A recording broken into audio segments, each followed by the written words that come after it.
também a gente aproveita para conversar um pouco com Christopher Rocha, que é membro da O Negro do Amazonas e presidente de um movimento estudantil em Manaus, que daqui a pouco vai comentar conosco toda a situação, atualizar como está o negro hoje no mercado de trabalho, a questão do estudante negro e muito mais.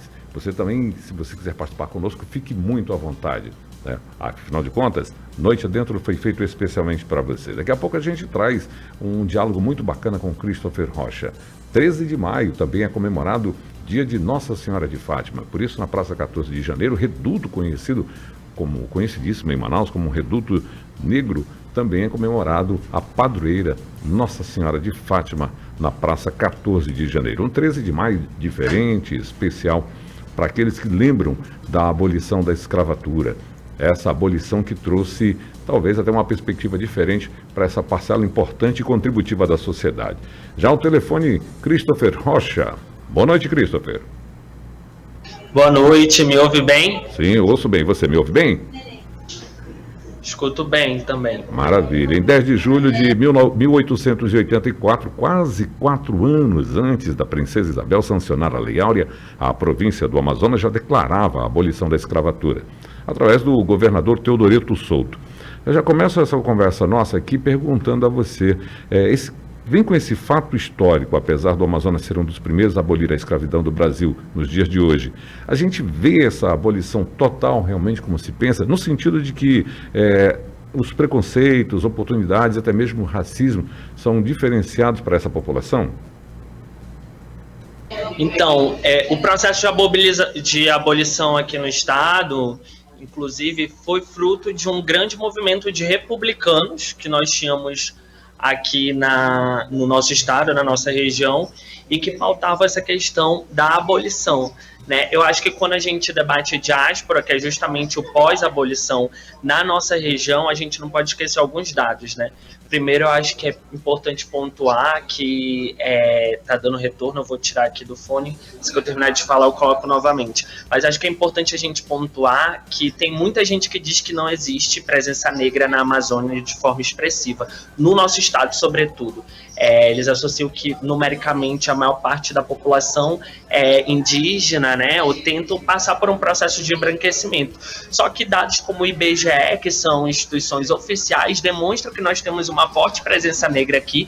Inclusive, dentro da história, existem vários historiadores que já discutem sobre, dentro da historiografia, no campo da produção historiográfica, sobre a presença negra na Amazônia no período colonial e no período imperial, e inclusive sobre a resistência, sobre quilombos, assim como a gente tem hoje, atualmente, quilombos urbanos aqui na nossa região, em próprio Manaus, como a gente tem como referência ao quilombo da Praça 14. Eu acho que é importante pontuar também alguns dados. Segundo o Índice de Vulnerabilidade de Juventude Negra, que foi o último feito em 2017, feito pelo Poder Público, pelo governo federal, em parceria com o IBGE, ele aponta que o índice de vulnerabilidade de jovens negros serem mortos por homicídio em Manaus é bem maior do que em outras regiões. A gente está em terceiro, só ficando atrás de São Paulo e Rio de Janeiro, no número dessa taxa de homicídio, segundo o índice de vulnerabilidade da juventude negra. Assim como outros dados que demonstram um forte sentimento racista, né, uma forte estrutura racista que ainda se perpetua na nossa sociedade. Então, quando a gente fala de pós-abolição, fala da abolição da escravatura, é importante a gente conseguir pontuar isso, valorizando que a nossa região conseguiu abolir a escravidão aqui mais antecipadamente do que a Lei Áurea, né? Mas conseguir debater também essa diáspora, né? Conseguir a gente visualizar onde que estão os negros hoje. Muito bem, Christopher. Em Manaus, onde estão os negros hoje? E quando se fala desculpa, eu tava sem o fone, né? Não, sem problemas, Christopher. Só retomando, então, quando a gente fala em racismo estrutural, o que efetivamente significa na atualidade o racismo estrutural? E ele existe? Exatamente. Na nossa concepção do movimento negro, sobretudo a União da Juventude Socialista, que eu faço parte, e a União de Negros e Negras pela Igualdade Racial, o racismo ele é estrutural e estruturante na nossa sociedade. O que isso significa dizer? Que o sistema capitalista, sobretudo o sistema que nós vivemos, ele depende do racismo para se perpetuar. Então, a gente tem o racismo estrutural e estruturante na nossa sociedade como uma forma de ditar leis. E hoje, na nossa avaliação, o representante desse racismo estrutural ocupa o cargo de presidente da República, na nossa avaliação. Né? Tanto que hoje acho que é importante colocar também que o 13 de maio não é um dia que o movimento negro considera como um dia de comemoração. Né? A gente considera como um dia de luta, porque não tem como compactuar e entender que a assinatura da Lei Áurea pela Princesa foi uma benesse dada por ela.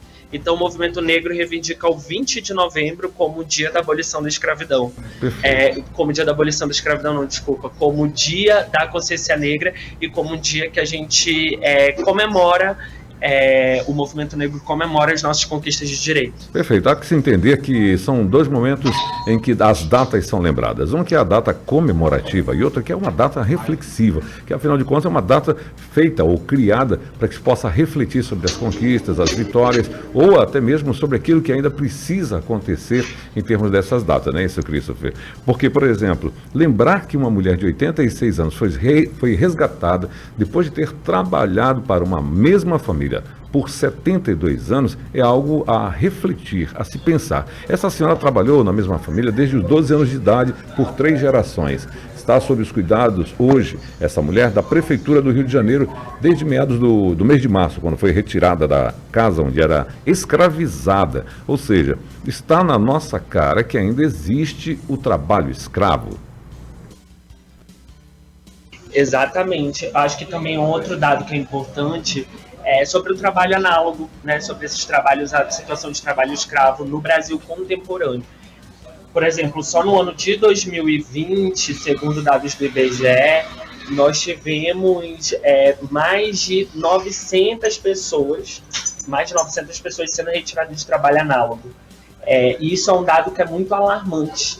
Né? E a gente não está falando de simplesmente caso de racismo, a gente está falando de trabalho escravo no Brasil em pleno 2020, né? Segundo esse dado. E aí de 2000, se não me falha a memória, de 2010 a 2022, teve cerca de 3 mil casos constatados de pessoas sendo retiradas de trabalho análogo à escravidão.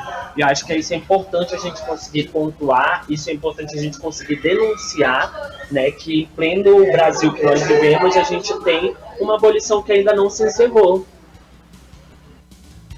Essa frase, vidas negras importam, Christopher, tem trazido realmente uma perspectiva daquilo que se pensa a partir do que há uma agressão mundial contra o negro. E aí a frase dita ainda lá nos Estados Unidos, quando da morte desse norte-americano, trouxe ao mundo uma preocupação muito grande. Floyd. Realmente será que o dito por Floyd, né, George Floyd, se realmente o negro está sendo tão sufocado? Sim, eu acho que também é importante a gente trazer dados, né? Eu não sou de estatística, eu sou professor de história, mas eu gosto de apresentar com alguns dados e eu acho que é importante a gente expor isso, porque quando a gente fala de racismo e de desigualdade racial, a gente não está falando só da boca para fora, mas consegue apresentar números. Se a gente for analisar a estatística de número de trabalhadores desempregados, a mão de obra desempregada, a gente vai ver que majoritariamente dessas pessoas são negras. Lesão corporal dolosa contra as mulheres, são a população negra, os baixos salários,